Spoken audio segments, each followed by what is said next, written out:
Hello and welcome to the comparison video for the Imperial Star Destroyers. For the Imperial Star Destroyers, we have the Imperial 1 Star Destroyer, the Tector Star Destroyer, and the Imperial 2 Star Destroyer. As always in these comparison videos, we will check out 10 or so categories, and when each category has a 3-point winner, a 2-point winner, and a 1-point winner, and then at the end we will add up all of the scores and declare a winner for which I believe is best based off of these categories. Keep in mind this is mostly an opinionated video, so don't get too mad if I say your ship doesn't win. Let's go ahead and get started. The Imperial 1 Star Destroyer will obviously have the cheapest price at only around 17,000 credits. The Tector, 17,000 credits, dang, that is a large amount of credits. The Tector Star Destroyer is around 18,700, and the Imperial Star Destroyer, obviously based on where you build it, that's why the quotation marks are there. Based on where you build it, you'll get around 20,000 credits. So, the defenses are our next category. For the Imperial 1, we have slow charging balanced shields with a strength of 16,000 and heavy armor with a strength of 20,000. Wow, 2,000 would be really bad. The Tector has slow charging anti-turbo laser shields with a strength of 16,000 with heavy armor and a strength of 22,000.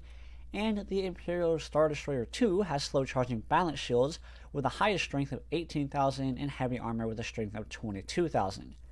Obviously, the worst pure armor is going to go to the Imperial 1 Star Destroyer, and it looks like I actually gave the upper hand to the balance shields with an extra 2,000 strength. Yes, most of the damage to your Star Destroyers is probably going to be turbo laser. However, I found that balance shields typically do a little bit better even for Star Destroyers, and obviously the extra 2,000. Oh wow, I actually gave them a tie. Check that out. Interesting. So I guess that is pretty similar. Like I said, most of the damage is going to be coming through turbo lasers on your Star Destroyers. However, the extra 2,000 and not all damage will be through turbo lasers. So balanced is going to be good, and it looks like I actually gave them a tie. So moving on to the movement categories, we have a speed of 250, low acceleration, and a very low turn. And for the Tector, we have a speed of 225, which is the lowest, and that has the same low, very low, and 250 speed for the Imperial 2, as well as low and very low. So for the Imperial 2, it will get 2 points, and I believe I did give the Imperial 1 a 3-point winner, simply because it has the power to engines ability. Yes, that is a separate category, so I probably shouldn't allow that to be a cheating category, but we gave it 3 points regardless, and then the slowest speed will go to you, and you'll get 1 point. The Imperial 1 Star Destroyer's ranges are sensor range 5,000, max weapon range 4,000, and ideal weapon range of 2,500. That will only get it 1 point as its ranges are by far the worst. Sensor range for both of these units is 5,000, and the ideal weapon range for both these units is 3,250. However, the max weapon range for the Imperial Star Destroyer 2 is 750 better, so it will get 3 points, and the Tector will get 2. These small firearms for these ships, you have the Imperial 1 Star Destroyer has 4 light turbo lasers and 6 laser cannons. That will go ahead and get it 3 points. The biggest weakness for these Star Destroyers is its anti-fighter capabilities, and 6 laser cannons is really not too bad at all for anti-fighter duties. The Tector Star Destroyer has 4 light turbo lasers and 4 heavy laser cannons, and the Imperial 2 Star Destroyer has also 4 heavy laser cannons, except it has 6 light turbo lasers. So, although both of these ships are... Why does it only have 2 points? Oh, okay, never mind, I'm tripping. This has 3 points. So yeah, it has 1 more point for this. Although neither of these ships are great at killing out fighters, the 6 light turbo lasers will give it a slight upper hand against frigates and corvettes. The large firearms. For the Imperial 1 Star Destroyer, we have 6 2-burst heavy turbo lasers, 2 2-burst heavy turbo ion cannons, 2 medium turbo ion cannons, and 3 3-burst medium turbo lasers. So heavy variety, you got a lot of ion cannons, and then plenty of turbo lasers to help out finish them off. On the Tector, we have 8 2-burst heavy turbo lasers, 2 dual long-range medium turbo lasers, and 7 3-burst medium turbo lasers.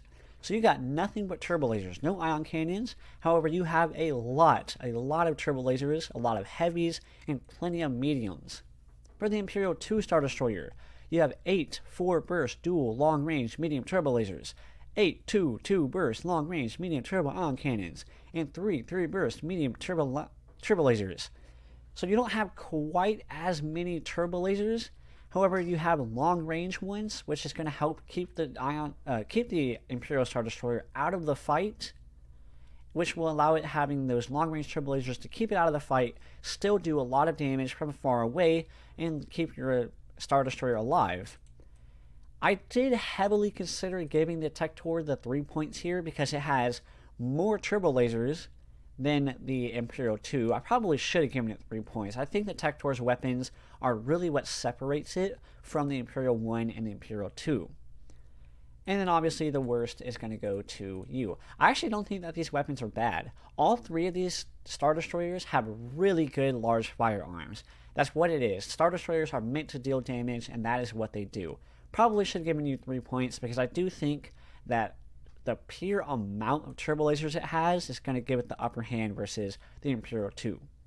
However, the ion cannons will help it out, and I think the long-range weapons are going to be just enough to give it the 3-point victory. For the abilities, for the Imperial 1, we have a tractor beam for all three, and then for the Imperial 1, we have powered engines, which really is not that useful for Star Destroyers. The only thing you can really use it for is to get it into fights better, but you can't even really use it to get it out of fights because of how bad its maneuverability is. It's going to have to turn like a dinosaur in order to get it out, so basically, if you're trying to retreat this unit, you're going to have to send it deeper into enemy lines before it can make that complete turn. So I really don't think the power into engines ability is going to be all that useful for this unit. The Tector Star Destroyer has boost weapon power, and the Imperial 2 has power to main weapons. I think power to main weapons is going to have the upper hand. It's a slightly better ability than the boost weapon power as long as this unit has a lot of main batteries, and it definitely does. So I think that is going to get the upper hand. It has so many main batteries that it's going to have so many boosted main batteries at that point. The boost weapon power ability is great. By no means is it bad. However, it just doesn't quite live up to the power to main batteries.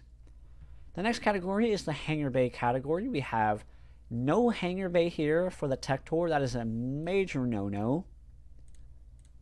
On the hangar bay for the Imperial 1, we have 1 and 2 fighter squadrons in reserve, TIE fighters, and then 1 and 1 TIE bomber squadron. Over here we have the exact same, 1 and 2 and 1 and 1. So I believe that these guys tied.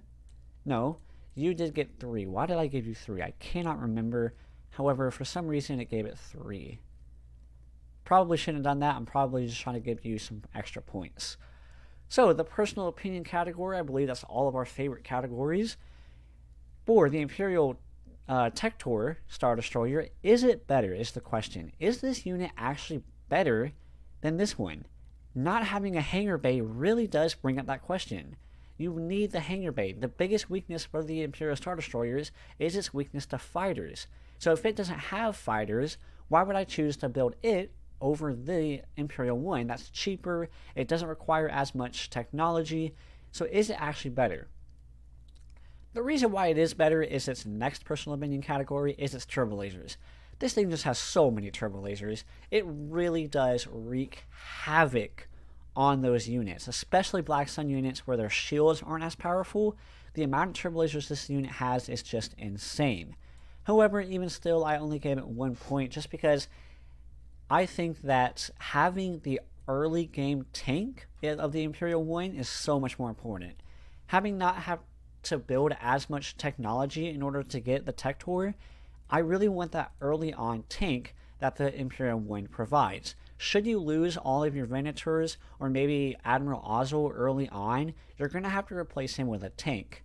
Also, the Imperial 1 is well-rounded. It has a good fighter squadron hangar bay, it has okay abilities, it has good range, decent speed for a heavy unit like this, great armor, great weapon systems, all around good weapon systems, even against fighters for a Star Destroyer. So it's just well-rounded. And that is going to give it 2 points. The 3-point winner for the personal opinion category is going to go to the Imperial 2 Star Destroyer. It's a ship of the line. At some point in the game, you're going to be cranking out the Imperial 2 Star Destroyers. The Imperial 2 Star Destroyer is likely going to have the highest KD in your campaigns. Once you get to cranking these things out, it is just going to be racking up the kills.